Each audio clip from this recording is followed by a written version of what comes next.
caixinha de perguntas. Isso é uma coisa que vocês adoram lá no Instagram, né? Toda vez que eu abro caixinha de perguntas, chovem perguntas das mais variadas. Tem pergunta super inusitada, tem pergunta corriqueira, tem gente que quer fazer uma mini consulta. Então hoje eu resolvi reunir aqui as melhores perguntas de vocês para responder aqui a nossa caixinha de perguntas.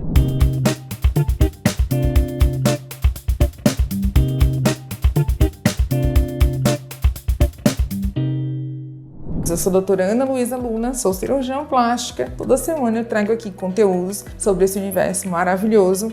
Já se inscreve no canal para não perder nenhum assunto que está por vir. E vamos lá às respostas. Pronto, então a primeira aqui da Rosângela. Doutora, para fazer mastopexia, intuba paciente? Rosângela, depende muito do anestesista, tá? Toda vez que a gente fala de cirurgia de mastopexia, vai depender muito da escolha do anestesista. Então, a gente tem aí basicamente duas opções. Pode ser feita com anestesia peridural com sedação, que é um tipo de anestesia que faz na coluna, onde você não vai sentir dor, mas também não vai perder os movimentos, diferente da RAC. Ele deixa lá um cateterzinho e vai repicando esse anestésico para garantir que você não tenha dor e faz uma sedação profunda, semelhante àquela sedação de endoscopia e colonoscopia, tá?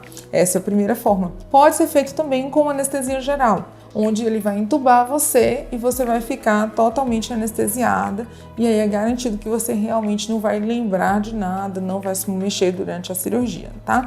Então, a escolha fica a critério do anestesista. Olha só, uma pergunta que eu nem respondi na caixinha lá, vamos responder aqui então. Pacientes anticoagulados correm mais riscos em cirurgias plásticas? Principais afetações? Foi a Débora, super querida, lá do Cross, que perguntou. Débora, sim, pacientes anticoagulados têm maior risco de sangramento, porque o anticoagulante é uma medicação que vai diminuir, né, essa formação do trombo, formação de coágulos. Então, consequentemente, se o paciente está tomando anticoagulante, ele vai ter uma chance maior de sangramento. Depende, obviamente, da quantidade de anticoagulante que ele está tomando e depende também do tipo de cirurgia que vai fazer. Por exemplo, se é uma cirurgia na pele simples, é uma cirurgia de pálpebra, né? O sangramento que vai acontecer ali é pouco. Se é feita uma lipoaspiração, onde a gente faz ali uma utilização da cânula, que você acaba afetando algum vaso que você não enxerga ele diretamente, você não vai cauterizar, então a tendência é que haja um sangramento muito maior, entende? Ou, por exemplo, a gente vai fazer uma cirurgia de abdominoplastia, onde tem um descolamento muito maior, onde existem muitos vasos ali, né, que a gente não consegue enxergar. Então, nessas cirurgias existe uma chance maior de ter sangramento, tá bom? O ideal para essas cirurgias plásticas é que o paciente não esteja mais tomando o anticoagulante. Então, se a gente está falando de alguém que está utilizando um anticoagulante porque teve alguma trombose recente, porque teve embolia pulmonar, a gente precisa saber se realmente é o melhor momento para fazer essa cirurgia ou mesmo se não existe uma contraindicação, tá certo? Isso é bom. Olha, tem algo sem ser silicone e enxertia, sou magra, não tenho gordura. Nunca nem silicone nem gordura, difícil, né? Tem milagre. A Ruth está perguntando aqui, quem já teve queloide fazendo redução de mama corre risco de ter queloide nessa região também? Então, Ruth, a primeira coisa que a gente precisa saber é se você realmente teve queloide ou não, ou se foi uma cicatriz hipertrófica. É muito comum existir essa confusão. Queloide é uma alteração da cicatriz onde ela sai dos limites originais, tá? Então, ela fica como se fosse um tumor em cima da cicatriz. Já a cicatriz hipertrófica é aquela cicatriz que ficou mais grossa e mais alta. Então, quando a cicatriz ela é hipertrófica, geralmente ela fica daquela forma por algum motivo.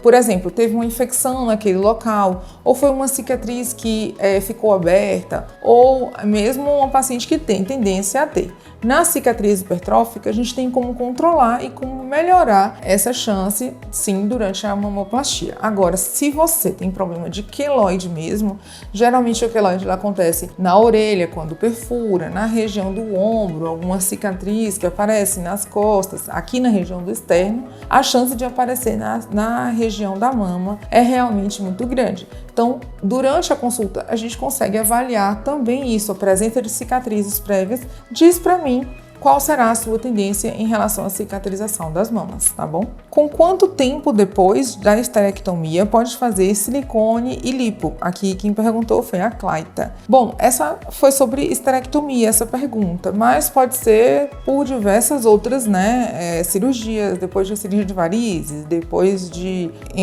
cirurgia de vesícula. Geralmente, após uma cirurgia que não seja o parto, a gente espera aí um período mínimo de 3 meses para essa recuperação para poder fazer alguma cirurgia estética, tá bom? Agora, se a gente estiver falando de parto cesárea, ou mesmo parto normal, a gente precisa aguardar um período mínimo aí de 1 ano, que é o período onde o seu organismo, seu corpo vai retornar ao que estava antes da gestação, tá bom?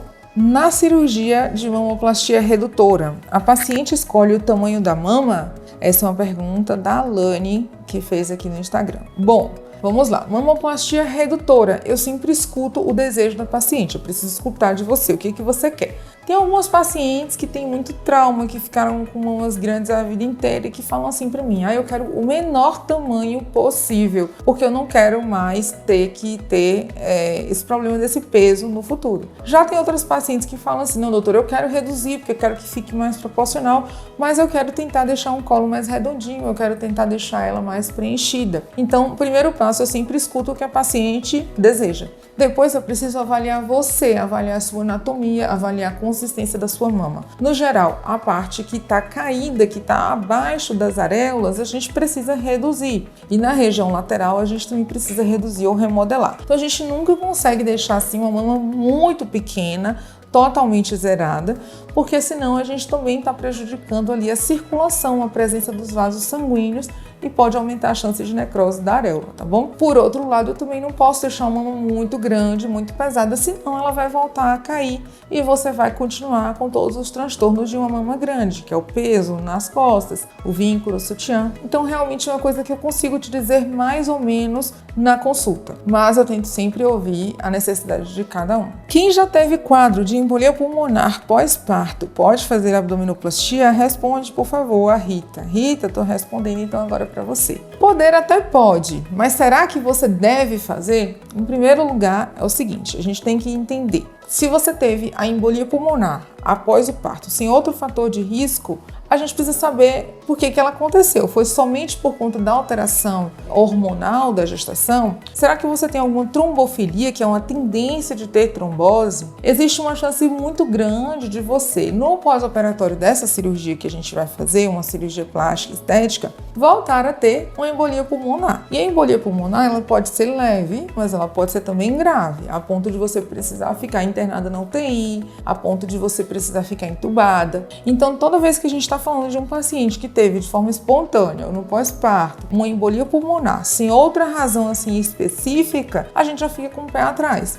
Realmente é o caso de você pensar 2 vezes se vale a pena mesmo você se submeter a esse risco, tá bom? Aqui a gente tem a Zan com uma pergunta muito frequente para finalizar. Quanto tempo após o parto pode ser feita a abdominoplastia? Então, após o parto, a gente recomenda 1 ano para que seja feita a abdominoplastia, que é a remoção do excesso de pele, o tratamento da diástase, e a remoção do excesso do acúmulo de gordura ali na região do abdômen. Por quê? Nesse primeiro ano pós-parto, você vai perder o peso que você ganhou na gestação, a musculatura vai retornar e aí no final desse período a gente vai conseguir retirar o máximo de pele possível, dando o melhor resultado para você. Já para cirurgias de mama, mastopexia, prótese de silicone, mamoplastia redutora, a gente aguarda um período aí de 6 meses após parar de amamentar para que a gente possa fazer essa cirurgia. Por quê? Após parar de amamentar, a sua mama vai reduzir o tamanho, pode cair, pode sofrer atrofia.